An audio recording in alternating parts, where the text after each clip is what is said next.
Hello, and we are live, and welcome to today's wonderful conversation, shining the light on our community. And of course, I'm Sophie Soul from Sacred You, and today we have the honor of shining the light on a beautiful member of not just our community, but someone who makes a big difference in the world, and that's our beautiful Nicole.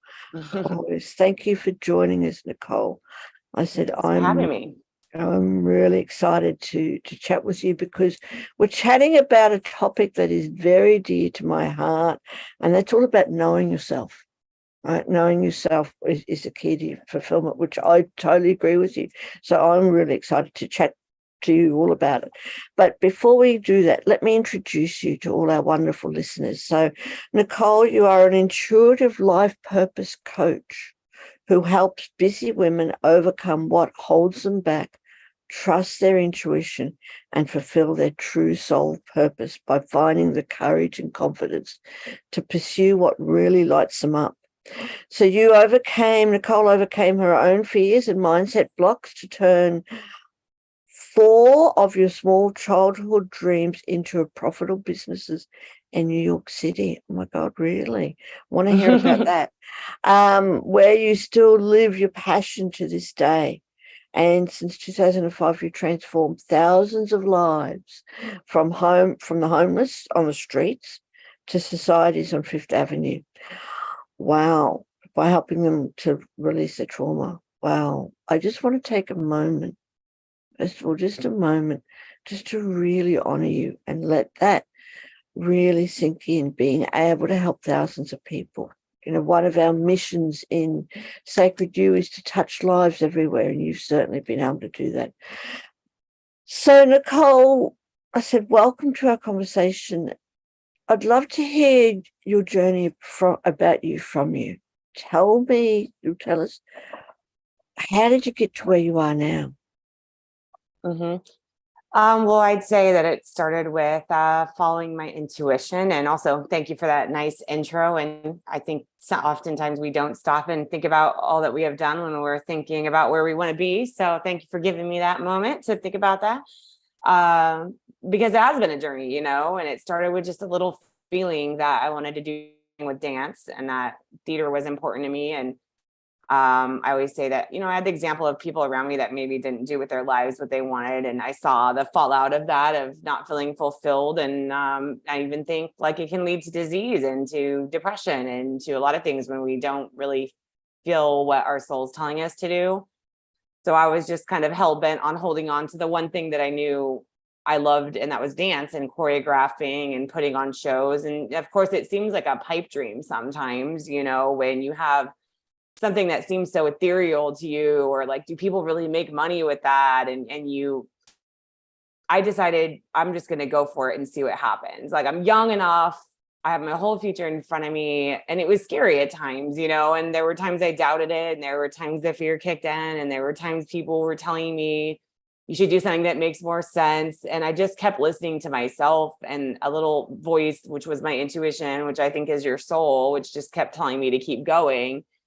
And it led me to the most amazing opportunities, and it led me to being here and amazing people and getting to do things that my childhood self could have never believed could have been real. Right. And I just think it's magical when you stick with what your soul knows to be true, and that the universe supports it, because I think we're all given that purpose for a reason. Like, that idea comes to you specifically for a reason, because you probably have the ability to make it happen. And then it's just trusting that you can. So, I followed my passion to New York, and I did all those things. I taught dance. I performed as a singer and produced shows and got to live that dream. And then, there was a point where I felt like it wasn't fulfilling anymore. And I changed my course a couple different times. And that's how I ended up in mental health work and homeless outreach, and then kind of reopened to my spiritual side. So I always say I had like a mind, my journey was very like mind, body, soul in that order. And then I realized that they're all related, and they're all related to our purpose, and that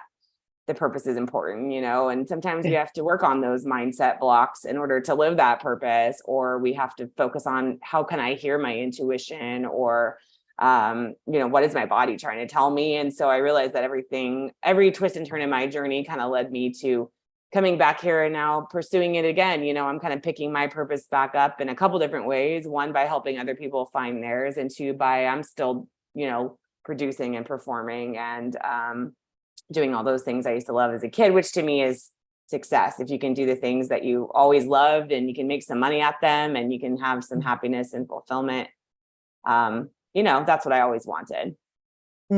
Absolutely. Thank you. So you're still producing in New York today?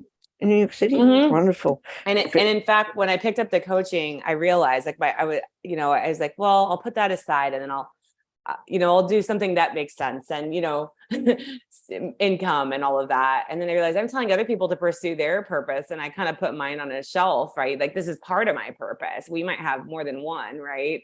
And I was like, just by doing my thing, I'm hoping it's an example to people. So I'm actually getting back into producing again, but good. Yeah, I'm still singing. I was talking to people about putting on some shows today and investigating opportunities. So always juggling, but it's always worth it. So good.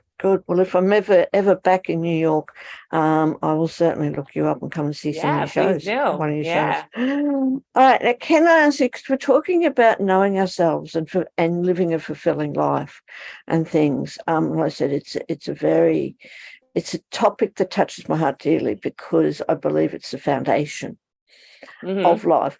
But tell me, Nicole, what does knowing yourself mean to you personally?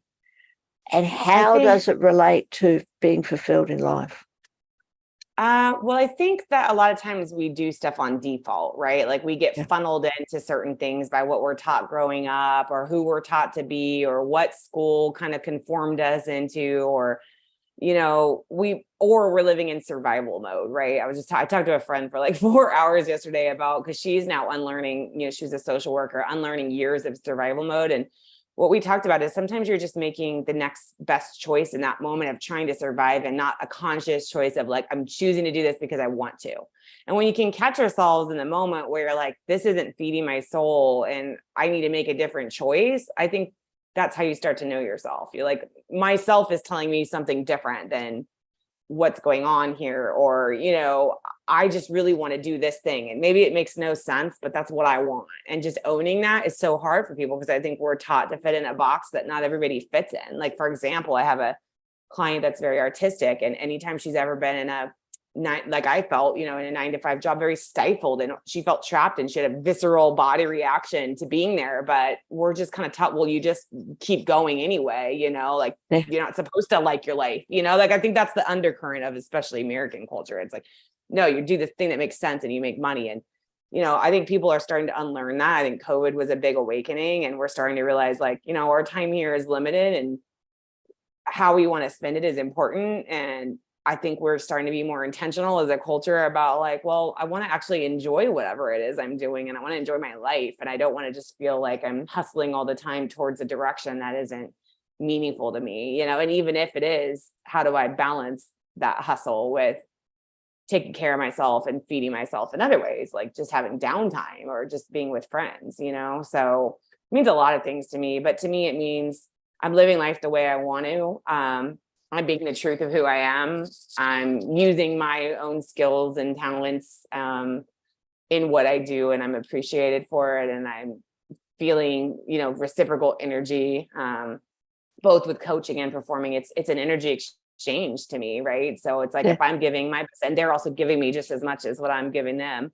So that's what I find fulfilling. But I think the way to know yourself is to block out everything else that's telling you what you are and what to be, and just really go within and ask yourself, like, what is it I want? And then not feeling guilty for that is a whole nother level. And usually it's just whatever we're the most excited about. But for some reason, we put these blocks around that, like it can't be, right? Because it's almost like a guilty pleasure to do the thing we really want to do. And I think that, again, came to you for a reason, right? Yeah.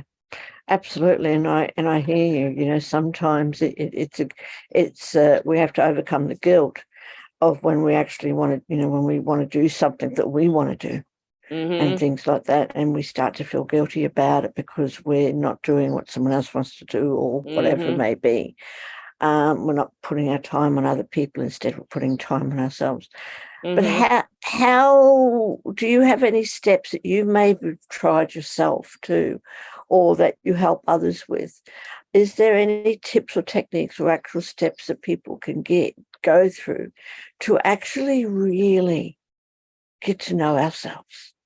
Yeah, well, for one, I think we need to disconnect more from, like, modern life is very distracting, right? Like, I just came back from Africa, and now I have never been that disconnected, but it reconnected to myself more, just to get away from it all, right? So even if you can't travel, I mean, meditation is a form of disconnection, right? Or whatever Mhm. works for you. Going out, I think it has to be what works for you.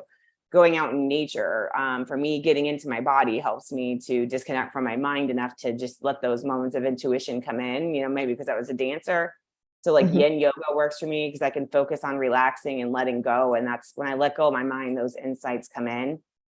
And I think we just have to learn how to trust those intuitions we're getting. And that is hard for people I work with. Like they can't tell the difference between what's my intuition and what's a fear that's in my mind. And how do I know which one to trust? And how do I know if I follow my intuition, it's going to work out? And what I would say is that we don't really have control over anything, but our emotions are indicator of whether we're on the right path or not. I believe in law of attraction. And I think we're capable of doing anything. We're co-creating with the universe, but if we're trying to force things or control things, then we know that we're probably not following our own path of least resistance towards what our highest good is, right? So um if we're constantly listening to other people's advice is another one that can get in the way, right? Mhm. So I try to, I'll ask advice from people, when I'm in those decision making points that I respect, or maybe I've been in my position. I've been doing that a lot lately, mentors or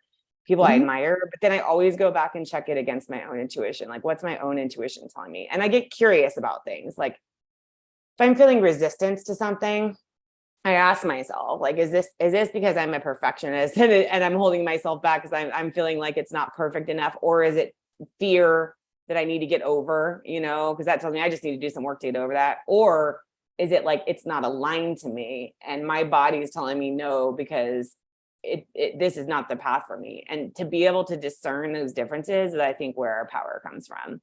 And a lot of people struggle with that because of how disconnected we are. And the only way to move past that is to figure out and check in with yourself. And like tarot is a good way for me to see my intuition on paper and kind of get clear on, like, oh yeah, this is black and white now, So I, as I told my clients, because I think sometimes it's subconscious and we don't even know what's holding us back and what's disconnecting us from ourselves. Because I think when we're connected to ourselves, it's all clear, and we might try to second guess it, but if we can hold on to what that's telling us and just trust it, I think then our path is always smoother. Yeah, absolutely. And I agree with you and stuff, when sometimes we don't even know that we're disconnected and we don't know what's blocking us. Mm-hmm. So you use tarot to help you sometimes with that as well. Yeah, because I think tarot is just like a way to see your energy on paper, and like whatever Yes. your current energy state is kind of determines a lot about your life, right? Like if you stay in a negative state, we know what you're going to attract, right? Or maybe it shows you kind of where you are on your path, I think, too. Like, what are the obstacles that are holding you back? And then you have more awareness and more ability to make changes that are more in line with your higher good. And you have to know what those are before you can change them. Like, awareness to me is always the first step, whether it's like when I'm teaching Pilates and someone's body and they're in pain, let's say, and maybe it's just one little thing that's out of alignment, but if they don't know what that is, they can't fix it, right? And so same with life. Like, if things are out of alignment, you got to be aware of what those things are. Because if we just go on default mode and autopilot, which is what most of us do just to get through the day, without being conscious of anything. And people have gone years and lifetimes in that state and never really realized, like, it could be your partner, it could be your job that's not alignment, that's sucking your energy, it could be one Yeah. task that you do every day. And so when you can be aware, you can take control back over that. Mm. Yeah, absolutely. Thank you. Thank you for sharing that. And Nicole, can I ask you, do you find in your with your work and the people that you're with that there's a progression through life? Like a lot of people in their younger years, in their 20s and 30s, may say that they know themselves, but there are a lot of them are caught up in the physical world and with identity, the physical identity, the roles that they play and everything like that. But then as they grow through life, they're letting go of that identity and they don't really know who they are anymore. That's interesting because I've met 20-year-olds that are so self-aware now with, I think in this day and age, like awareness is becoming more common. Whereas like when I was growing up, we didn't have as many resources, right? Yes. Yeah. And I've met women middle-aged that are like, I don't know who I am anymore because some of my clients, maybe they put kids first for years, and themselves there's this chronic self-betrayal that happens with women, right? Like we put everyone else first. The people pleasing usually comes from some stuff in childhood where we had to take care of parents or, it was our default mode to take care of everyone but ourselves. And you get to midlife and maybe the kids are grown up and your career is more established and all of a sudden you have time with yourself and you're like, but who am I? And a lot of times when I'm doing deep work with people, especially in the middle,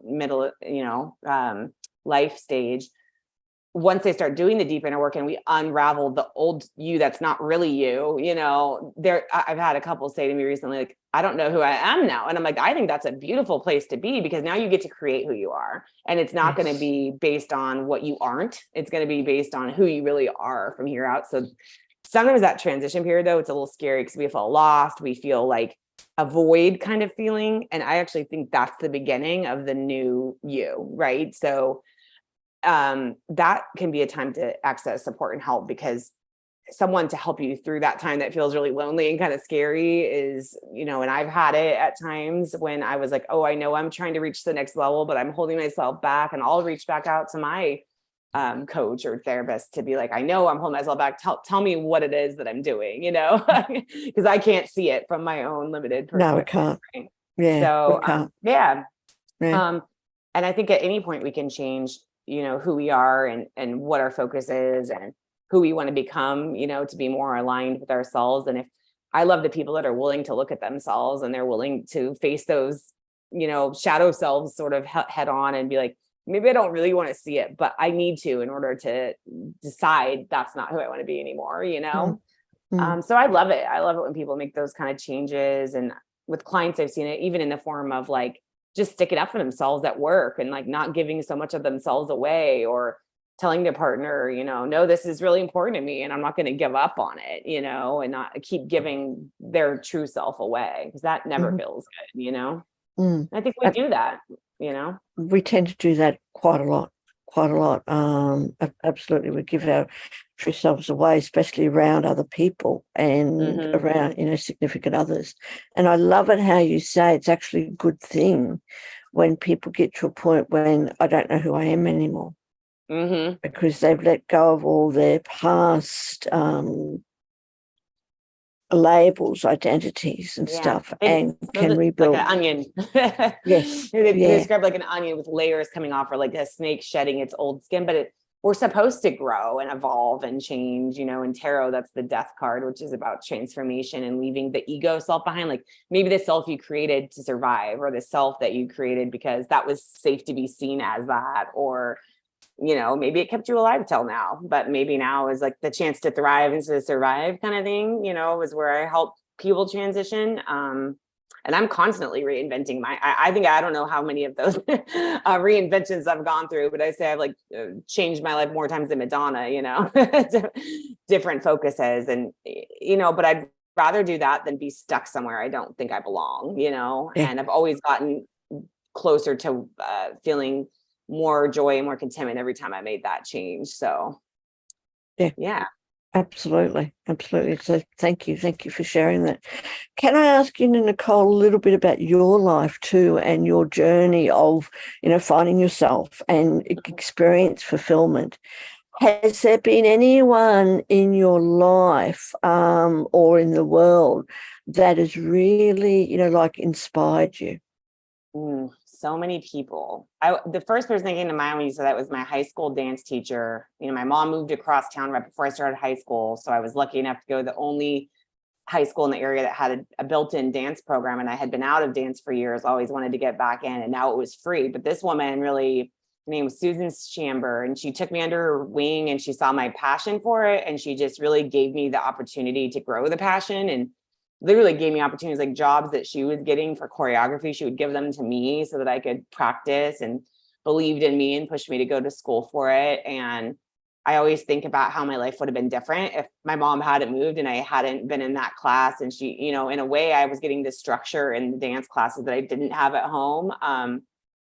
And she inspired me and still does. Like, we still stay in touch, and she would bring me back to teach dance classes there once I was teaching in New York. And I'm inspired also by anyone that's just making a living off doing what's unique to them. Like Christine McConnell comes to mind. She's an amazing artist that does it all. She's got a very specific kind of Halloween gothic Barbie Stepford wife aesthetic. And she's an amazing craftswoman. Like, she's redone an entire gothic mansion in New York, which was her dream. She moved across country from California with all her animals and her boyfriend and just did it.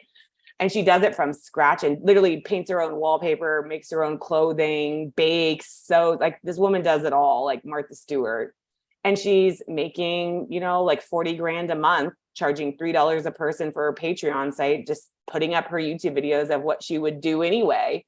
And kind of owns her own weirdness and her own quirky thing. And people love her because she's so authentic to herself and she's so good at what she does. And I'm probably never making one of her projects, but I will watch all of her videos because I think she's so fascinating and different, and so I'm fascinated by anybody. I love watching biographies and reading biographies about how did people get to where they are, that are just holding on to the truth of who they are. And the truth is, it's never an easy journey, right? Like, it's there's always struggles. That's like the hero's journey, though. Like, I feel like I've had the Wizard of Oz journey in my life. That was my first inspiration. I feel like Dorothy. Like, the payoff, though, you realize is not that thing at the end of the road. Like, she got to where she wanted to be, but it was all the stuff along the way that made it amazing. The people she met, right? The experiences she had, what she proved to herself about how brave she was the amazing part of the journey, right? The rest was just like, I want to go home now, Yeah, I know. I love it.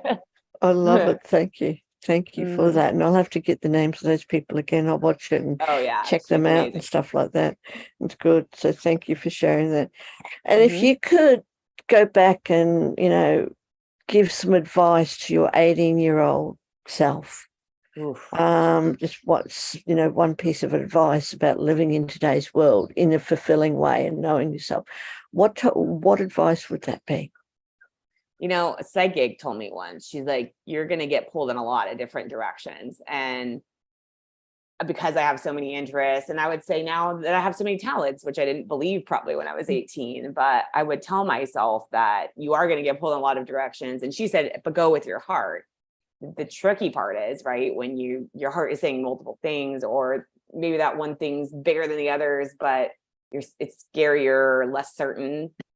And I would just tell myself what I tell my clients, which is to always trust your intuition about which way to go. But what I would say now is that you also don't have to put so much pressure on yourself, and to ask people for help and support sooner than I learned, because I'm just now doing that. Like, I thought I have to do this all on my own, and instead of reaching out to the people that maybe had already done it because it intimidated me or whatever, I would have said, just give yourself more of a break along the way, because I used to beat myself up for things that I couldn't do perfect on the first time. And I'm unlearning that still, but I wish I would have done that sooner. Right. So I would have said, enjoy the journey, trust your intuition, but try to just take each day as it comes and not put so much pressure that you have to be further ahead than you are. Yeah. And go with the flow.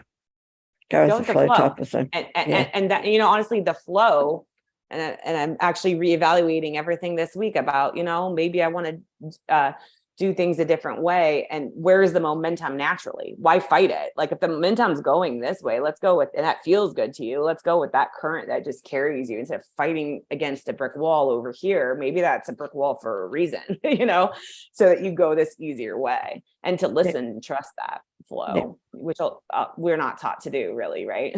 No, we're not. We're not. We're taught that we have to control everything and plan everything and skate, and rather than just allowing and accepting and stuff. And like that it has to go linear straight up to the top, which nothing does. Like, in the spiritual world, everything's a circle. right? And I've seen circles now come back around in my life and go, oh, now I see why I learned that lesson. Now I see why I had to go through that trial. Now I know that crappy thing that happened to me actually made me so much stronger, which is enabling me to get to this level. But if we just look at, oh, well, that didn't work out, or oh, that set me back, like maybe it didn't set you back. Maybe it actually is propelling you forward a little bit in a different way. All right. So thank you ever so much for that. And now people can come and see you. You work online and things like that. Tell us a little bit about your business and what you can offer. Yeah. So my business is Follow Your Soul Path. That's the website, followyoursoulpath.com. I do tarot readings. I do like 30-minute tarot readings, which I see as a way to just tap into your intuition. If you have a question, you're not sure what it's telling you, I help you clarify it. I do 60-minute readings, which I think of as more of an intuition coaching session. So we'll do the reading and then we'll talk about what came up and talk you through figuring out the difference between your intuition and your mind. And those can also be a little bit of a mindset breakthrough session. So if you want to go a little deeper, and then I have the 3-month coaching program, which is one-on-one. And that's a very comprehensive program. The first month we look at your mind, body, and soul blocks and what they're all trying to tell you and what's holding you back. And then the second month we talk about where you want to be, what your intuition's saying, and kind of what your soul aligned game plan is going to be based on your values and based on, what we realize is holding you back and how we're going to move through those things. And then the third month is me just walking through that next step with you, giving you support and accountability, because by that point, everyone has a different path, right? Like some people want to quit their job and do something else. Some people want to start a business. Some people just want to have less stress and feel better every day, right? And maybe have better boundaries. So that's where it gets, even more customized. And I love going through that journey with people because I've seen such amazing success, and that also inspires me, right? When I see like, oh wow, people really take on what I say and change their lives with it, like start to put themselves out in the world and their gifts, and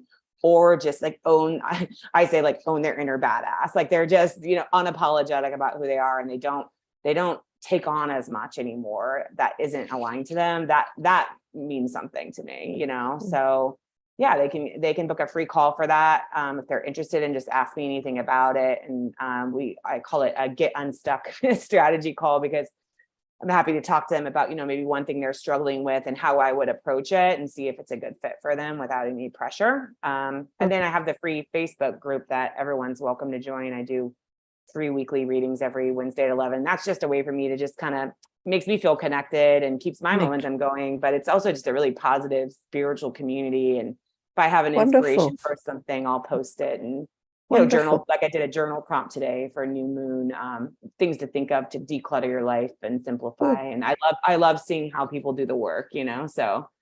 Good. Well, we'll certainly be putting all your links in the comments for people to click on, and I'll be joining your Facebook group if I haven't already. Yay, I would love you to be there. And stuff. So thank you. And thank you so much for sharing.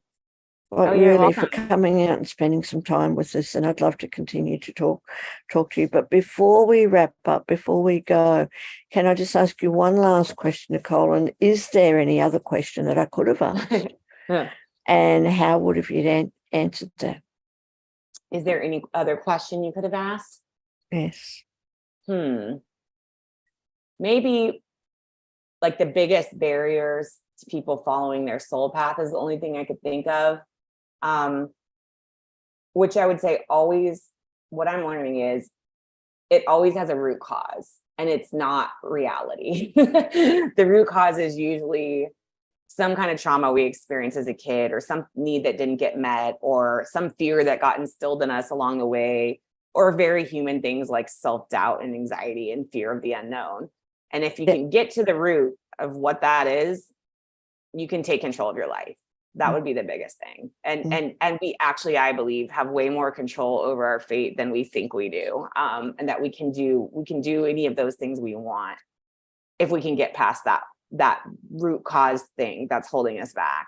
And it's a little different for everybody, but I would say it's the number one thing is it's always some kind of survival based fear, right? That was instilled somewhere. Sure. But we didn't come in with it, right? We didn't come in with it as babies, that fear. But I do think we came in with our purpose. right? Yes. It just got blocked. So it got blocked by all the experiences and those fears and the traumas and stuff. Yeah. Going back to the root, Yeah. that's the key to me. That's the thing. And you're someone who in our world that our world is very blessed to have, because you're someone who can help people unblock those, those experiences that is stopping people live their potential and a fulfilling life and to know themselves. So thank you ever so much. Truly, truly, truly for coming. Like I said, I will certainly be clicking on your links myself too and joining your group. And for everyone out there who's watching, whether it's live or a replay, I do recommend connecting with Nicole, and joining the group and just connecting is such a big thing to help us to live a fulfilling life, connecting with others. So thank you, Nicole, for joining me today. It's been an honor. Thank you so much for having me. It's not a problem. And I look forward to talking to you again very, very, very soon. And you're also doing a lot of good out in the world. And I've enjoyed being a part of all your panels with such lovely people. So thank you for having me again. Not a problem. And I look forward to seeing you sometime very soon on your next panel. Thank you.